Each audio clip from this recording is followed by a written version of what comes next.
Assalamualaikum warahmatullahi wabarakatuh. Bagaimana kabar kalian anak-anak? Ibu harap di rumah kalian sehat-sehat, terlindung dari penyakit ya, apalagi sekarang lagi masa pandemi, mewabah virus COVID-19. Ibu harap kalian di rumah rajin-rajin mencuci tangan dengan menggunakan sabun.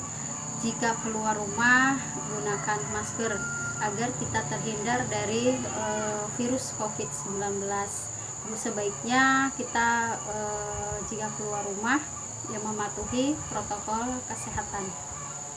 Baik, sebelum kita mulai pembelajaran ya, kita mengisi absen terlebih dahulu dengan menulis nama dan kata saya hadir Bu di WA grup yang sudah kita buat secara bersama. Ya, sebelum belajar juga sebaiknya kita berdoa agar berdoa menurut agama dan kepercayaan masing-masing, agar apa yang kalian pelajari pada pagi hari ini memberi manfaat. Baik, pembelajaran kita pagi ini masih berkaitan dengan teks pidato persuasif. Pertemuan minggu yang lalu kita sudah belajar mengenai menyimpulkan isi teks pidato persuasif. Nah, untuk pertemuan sekarang ya, kita KD-nya berbeda dengan yang pertemuan yang lalu, yaitu KD 3.3, menganalisis atau menelaah struktur dan ciri kebahasaan teks pidato persuasif. Itu untuk KD pertemuan kita pada hari ini. Namun tujuan yang harus kalian capai pada KD ini adalah kalian mampu menelaah struktur teks pidato persuasif. Kita lanjutkan pembelajaran kita pada pagi hari ini ya, mengenai struktur teks pidato persuasif.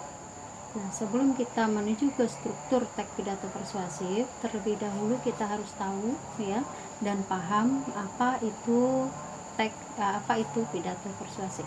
Teks pidato persuasif itu teks pidato yang bertujuan untuk jenis teks pidato yang bertujuan untuk mempengaruhi pendengarnya agar pendengar itu mengikuti apa yang disampaikan. Itu pengertian dari teks pidato persuasif. Untuk selanjutnya tujuan dari teks pidato persuasif ya. Tujuan pidato persuasif itu sendiri itu tujuannya mempengaruhi, mengajak dan memberikan nasihat kepada pendengarnya agar nasihat itu diikuti oleh atau dilaksanakan oleh pendengarnya.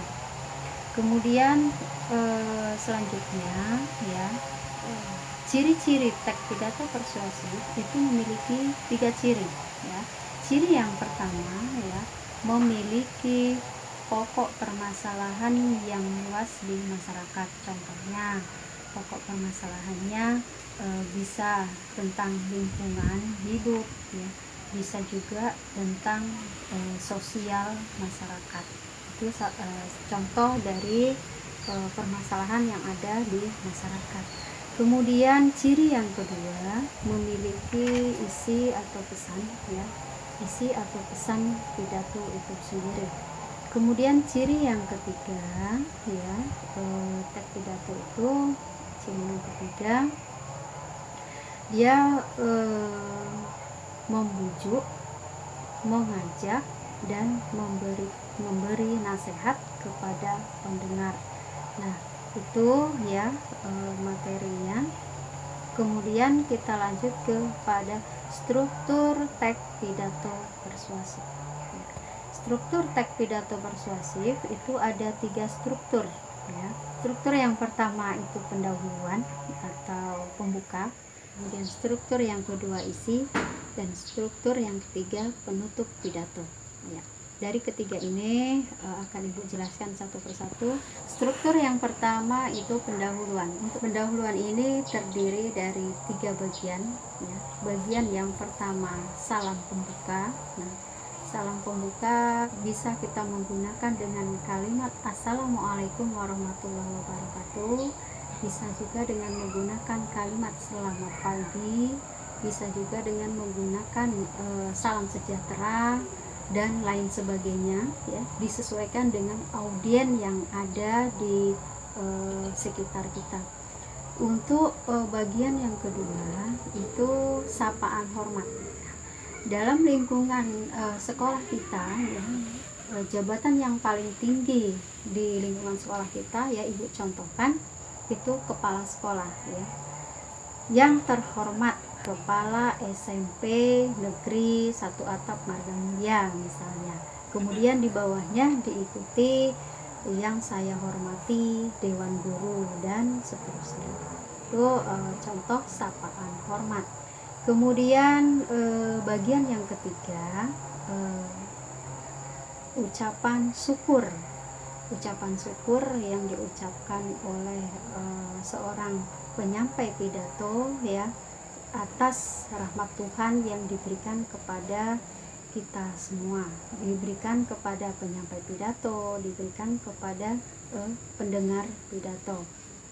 Itu struktur yang pertama, pendahuluan atau pembuka pidato.